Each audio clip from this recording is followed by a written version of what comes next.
안녕하세요. 제2야구로TV의 정영만입니다. 오늘은 현장에서 농산물을 수확을 하고 재배를 하고 이런 과정에서 꼭 필요한 지식 그 9번째로 병발생 시스템을 이해하라는 제목을 하게 됩니다. 부제로는 식물 면역 체계에 대해서 공부를 하자, 또 이런 말도 있습니다. 그래서 우리가 실제 농약을 많이 사용하지 않고 재배가나 소비가가 마음 놓고 즐겁게 농산물을 먹을 수 있도록 하는 그런 재배 방식을 공부를 하는 시간이 되겠습니다. 그 제목은 좀 전에 말씀드린 대로 병발생 시스템을 이해를 하라, 이렇게 합니다. 우리 사람이 감기에 걸리면은 열이 납니다. 그것은 감기 때문에 우리 몸속에 침입한 적을 퇴치하는 과정에서 열이 나게 되고, 너무 심하지 않는 한 그 열이 결국은 감기를 다스리는 데 도움이 되기도 합니다. 물론 어린아이의 경우에는 그 열이 심하면은 위험하기 때문에 해열제를 사용하기도 합니다. 우리 식물에 있어서도 이와 비슷한 형태를 볼 수가 있는데, 우리는 이 사이클을 흔히 메치오닌 사이클 이렇게 얘기를 합니다. 또는 SAR, Systematic Acquired Resistance라 해서 후천성 병에 대한 면역성 체계를 말하기도 합니다. 잠시 이 그림을 우리가 들여다본다면은, 이 그림에서 보면은 한 가운데 있는 이 그림을 우리는 가운데 이 셈이라고 되어 있죠. 그래서 흔히 이 사이클을 메치오닌 사이클 또는 셈 사이클 이렇게도 얘기를 합니다. 좀 전에 사람을 얘기를 했습니다. 식물도 원래 자기가 갖고 있는 자기 치유 능력이 있는데 우리는 그걸 다 한껏 이용을 하지 못한다. 식물도 어떤 사람도 마찬가지지만은 바깥에서 병이 들어오거나 외적이 들어오면은 방어 기제가 있다. 우리는 이것을 식물의 자기 치유 능력이라는데, 이 능력을 살려서 면역성을 강화해서 병 발생을 하지 않거나 병을 이겨내는 이런 시스템을 우리는 후천성 저항성 면역 체계다. 이렇게 우리는 설명을 합니다. 잠시 보면은 일명 또 셈 사이클이라고도 얘기를 했습니다. 이 가운데 있는 셈이 보통 왼쪽으로 움직이게 되는데, 이렇게 움직이게 되면은 식물체의 저항성에 위험이 되는 장애 요소가 되는 에틸렌이 너무 많이 발생을 하게 돼서 식물이 위험한 상태가 되고, 결국에는 항체를 보호하지 못해서 고사를 하게 되는. 그래서 보통 그러기 전에 우리는 농약을 많이 치는 이런 형태의 재배가 우리 셈 사이클 이렇게. 그래서 이건 왼쪽 방향으로 돌아가는 모습을 보면, 이 밑에서 보면은 왼쪽으로 향하게 되면 스트레스와 문제 발생의 요인이 되는 에틸렌의 과다 생성으로 심각해진다, 이렇게 되어 있습니다. 그래서 이 병이 발생하기 전에 어떻게 하면은 이 왼쪽으로 가는 사이클을 멈추게 하느냐, 때로는 오른쪽으로 가게 하느냐, 이렇게 되어 있습니다. 오른쪽으로 가게 할 때는 우리는 흔히 칼슘 컴파운드 또는 살리실릭산 해서 이런 식물에 아주 좋은 이 면역성 체계에 꼭 필요한 이런 생성물들이 식물체 내에서 형성되게 하고, 또는 인위적으로 주기 위해서 병 발생 자체를 되지 않게 하고, 또 병 발생을 됐을 때도 쉽게 병을 다스릴 수 있는 체계를 이야기를 하는 겁니다. 그러기 위해서는 좀 전에 이야기를 한 대로 식물체 내에서 이 항체가 형성되도록 해야 되는데, 그러기 위해서는 우리 비료 중에서는 항상 제가 칼슘 이야기를 많이 합니다만은, 이 칼슘이 식물체에 들어가서 형성되는 칼슘 컴파운드 복합체, 이것들이 살릭실리산과 연결이 되고, 그래서 병이 발생되지 않는 그런 상태를 얘기를 합니다. 식물의 뿌리 같은 경우에는 주로 칼슘이 부족하거나 또는 뿌리에서 퓨트레신이라는 이 호르몬이 생성이 되거나, 또 앱사이식 애시드라는 이런 호르몬이 생성이 많이 되면은 태화가 빠르고 병으로 빨리 가서 식물의 고사가 빨라지는 이런 현상을 볼 수가 있습니다. 그래서 그런 걸 방지하기 위해서는 식물은 제가 말씀을 드린 대로 항상 초기에는 비료를 골고루 줘서 웃자라지 않는 상태, 즉 뿌리까지, 잎사귀에 만든 이 영양물질이 뿌리까지 내려오게 하는 겁니다. 전 시간에 제가 설명을 드리면서 하나 빠졌다면은, 식물의 잎에서 낮에 만들 제가 광합성을 설명을 했습니다. 근데 이 광합성 산물들 말씀드렸죠. 위에 있는 것들을 밑으로 이렇게 내려오게 하면은 위에 있는 이 식물 잎에서 빠른 속도로 만약에 당겨오면 칼슘 붕소제나 또는 슈가모브제를 이용해서 잎에 있는 영양가를 밑으로 이렇게 빠르게 당겨오면 잎사귀에는 광합성 산물이 적어지게 됩니다. 매일 광합성을 잘 할 때는 모르겠는데 이 광합성이라는 것은 날씨가 흐리면 잘 안 됩니다. 항상 이 기온이 좀 따뜻하고 전에 말씀을 드린 대로 약 20도에서 25도 사이, 26도 사이, 이 사이가 가장 적긴데 이런 것이 될 때 광합성 산물도 많아집니다. 그러나 언제나 그렇게 좋을 수는 없겠죠. 어쨌든 이 식물체에 있는 광합성 산물들, 광합성으로 인해서 만들어진 이런 좋은 당과 단백질이 밑부위로 이동을 계속하게 됩니다. 어떤 제재로? 좀 전에 지난 시간에 말씀드린 대로 슈가모브 제제, 또 칼슘 붕소제 이런 게 옮겨지게 됩니다. 옮겨지게 되면은 이 밑은 좋아지겠죠, 아주. 뿌리에는 탄탄해지고 줄기도 탄탄해지고 수확량도 많아지는 건강한 상태가 됩니다. 그러나 이렇게 급속히 땡겨 내려오면은 잎사귀에는 양이 적어지게 됩니다.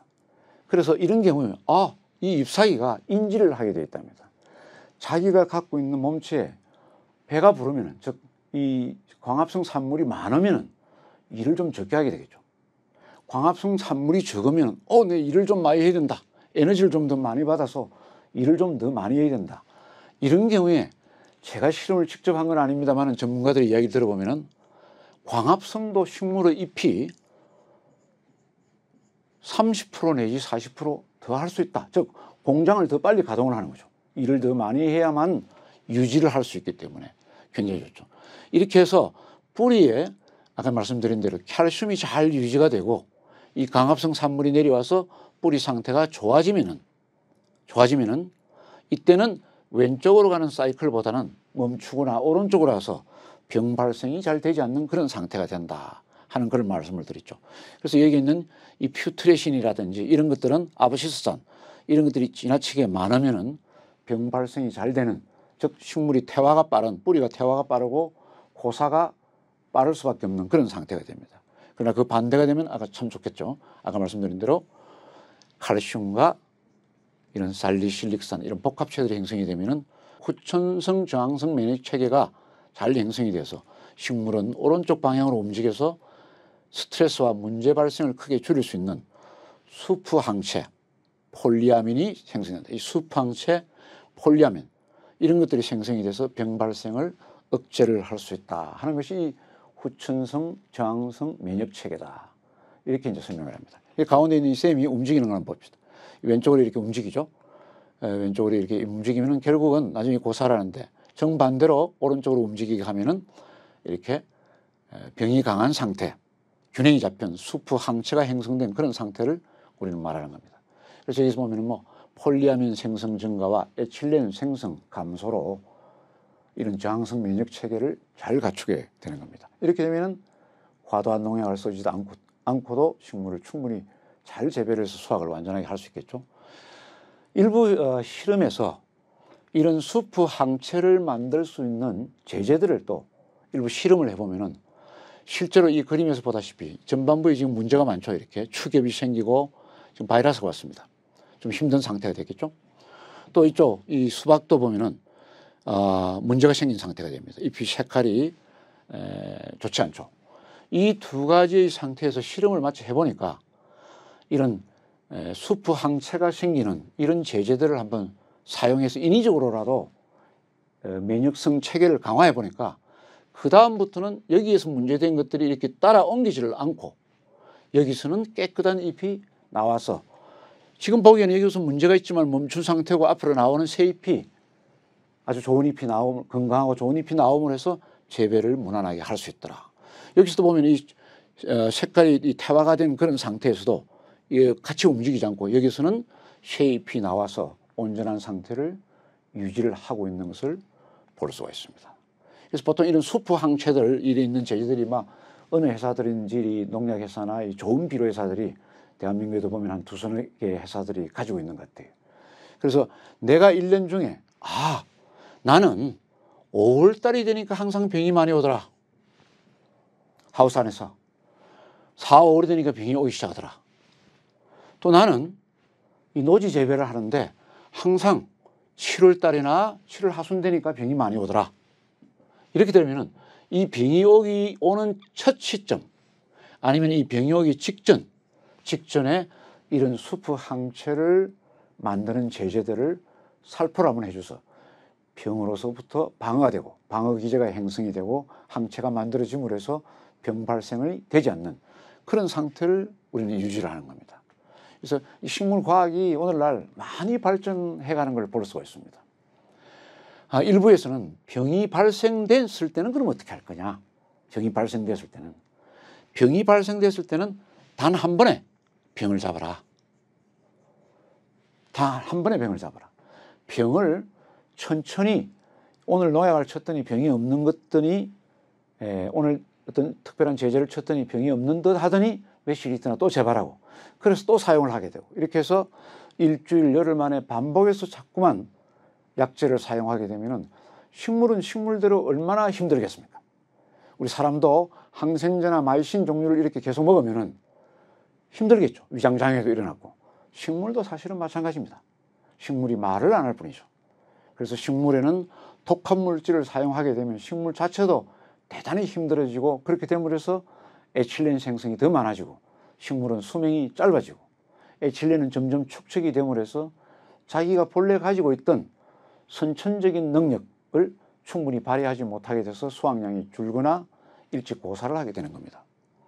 그래서 일단 수프 항체로서 예방을 했지만 병이 발생을 했다. 이 경우에는 첫 해의 정량의 농약, 너무 많은 농약도 안 됩니다. 아주 정량, 올바른 양의 농약을 해서 한 번에 딱 잡아야 되는데 더 많이 하면은 이 약제는 부작용이 생기겠죠. 한번 이때 여러분들 하나 곁들여 줄 것은 저런 정균 섭연제. 요즘 뭐 한국 회사들도 좋은 회사도 있지만 비슷한 제재들을 많이 가지고 있는 것 같아요. 그래서 이 정균 섭연제를 같이 사용하는 겁니다. 이거 한 1000배나 보통 2000배 정도 사는데 정균 섭연제, 균을 다스려서 빠르게 식물체 내에 들어가는 걸 볼 수 있습니다. 그래서 단 한 번의 병을 멈추기 위해서 병을 재발하지 않아야 내가 수확을 하는 시기에는 약제 없이 수확을 할 수가 있다. 그래야만 재배가나 도시 소비자가 충분히 마음 놓고 많은 양을 섭취할 수 있는 그런 좋은 과일이나 농산물을 수확할 수 있다. 이런 제재를 봅니다. 실제 사용을 해보면 일반 농약을 사용했을 때는 조금 이쪽 부위가 남는 걸 볼 수 있죠. 이게 왜 그러냐면 보통 이 식물의 이 병균들을 보면은 우리는 이걸 하나를 균총이라고 그래요. 균총이라고 그러는데 이 균총 가까이는 약을 묻혀도 다음에 재발할 가능성이 많다. 그러나 이 안으로 쑥 들어가서 이 안에 있는 것들을 우리는 뭐라 하냐면은 균사라고 그래요. 균사. 이 균사까지 안에 깊숙이 들어가면은 재발을 하지 않는다.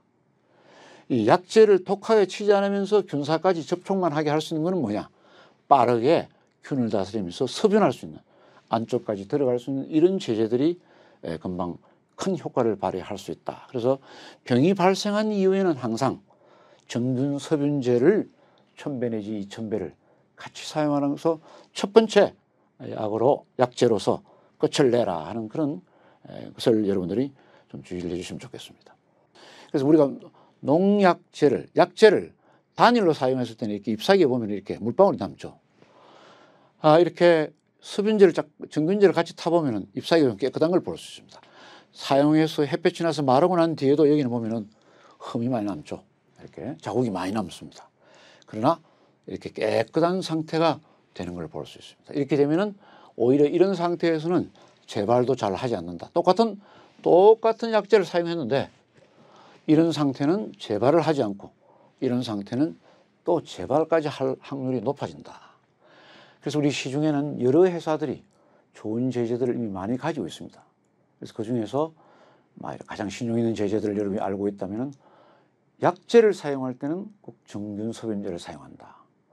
지상부도 마찬가지지만 뿌리 부분도 항상 마찬가지라는 그런 생각을 가져주시면 좋겠습니다. 우리가 보통 이 지상부의 제재를 살포를 할 때는 한 가지 약제를 사용할 때는 주의를 하는 것이 병균은 보통 이 윗부분 표면에 병균이 많이 있는 것이 아니고 이 뒷부분 밑부분 어둡고 습한 지역에 이 병균은 많이 도사리고 있습니다. 그래서 약제를 사용할 때는 이 고추밭을 이렇게 지나간다면, 과수원을 지나간다면 이 가운데 고랑을 이렇게 지나가면서 약재를 이렇게 올려서 살포하는 이런 방식을 여러분들이 택했을 때 이 약재는 밑에서 올라가면서 뒷면을 맞고, 잎사귀의 뒷면을 맞고 내려오면서 앞면을 맞는, 이렇게 해서 완전 방제를 하는 것이 좋다 하는 겁니다.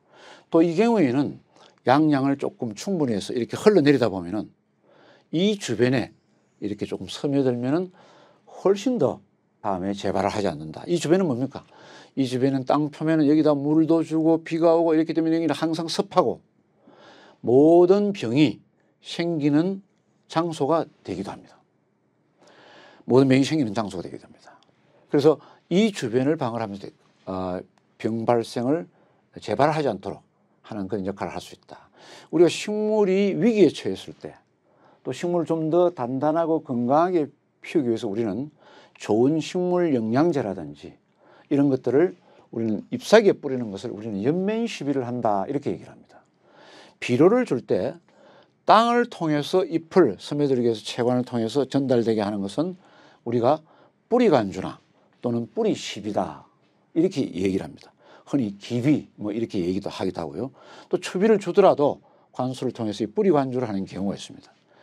식물 전체를 본다면은 보통 칼슘이라는 제제는 뿌리에서도 중요하지만은 지상부 어디까지도 다 중요하다, 이렇게 제가 설명을 드린 바가 있습니다. 근데 보통 다량 원소에 들어가는 질소, 인산, 칼륨, 황, 마그네슘 하는 이런 다량 원소에 가까운 제제들은 식물 지상부에서 이 오래된 잎사귀 중간 부위의 역할을 많이 하게 됩니다. 흔히 우리가 말하는 미량 원소, 적게 필요한 붕소, 철, 아연, 망간, 구리, 몰리브덴 하는 이런 것들은 주로 잎의 선단 부위에 가까운 지상부, 이곳에 영향력을 많이 미치게 됩니다.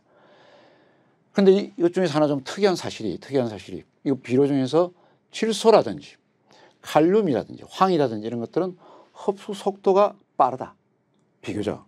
그래서 지상부에 줬을 때나 지하부에 줬을 때나 양쪽 다 언제든지 흡수가 좀 잘 되는 그런 상태다. 그래서 밑비료를 지나치게 줄 필요 없다, 이렇게 제가 강의를 했죠. 그래서 이런 비료들을 골고루 주더라도 설사 지하부와 지상부에 동시에 식물이 어려울 때는 전달하면 더 빠른 회복 속도를 가지고 있다.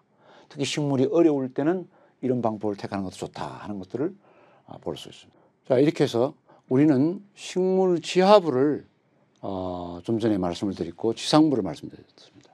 이 양쪽이 균형이 항상 잘 맞는 상태, 이렇게 우리가 봐야 되는데 최근에는 기술이 많이 발달하다 보니까 이런 각 회사에서는 뿌리 쪽에 같은 역할을 하면서도 뿌리 쪽에 좀 더 역할을 하고 뿌리 회복에도 도움이 되는 이런 약에 가까운 이런 영양물질들도 나오는 걸 봤습니다. 또는 이런 것들은 보면은 ALDT, 잎사귀 오는 병을 처리한다, 이렇게 해서 지상부로 이렇게 세분화되는 현상들도 많이 볼 수가 있습니다. 전 세계의 농학자들이 계속해서 노력한 이런 결과인 것 같습니다. 이번 이 시간에는 병 발생을 시키지 않고 또 병 발생이 됐을 때 일어나는 일들에 대해서 함께 지켜봤습니다. 다음 시간에 뵙겠습니다. 감사합니다.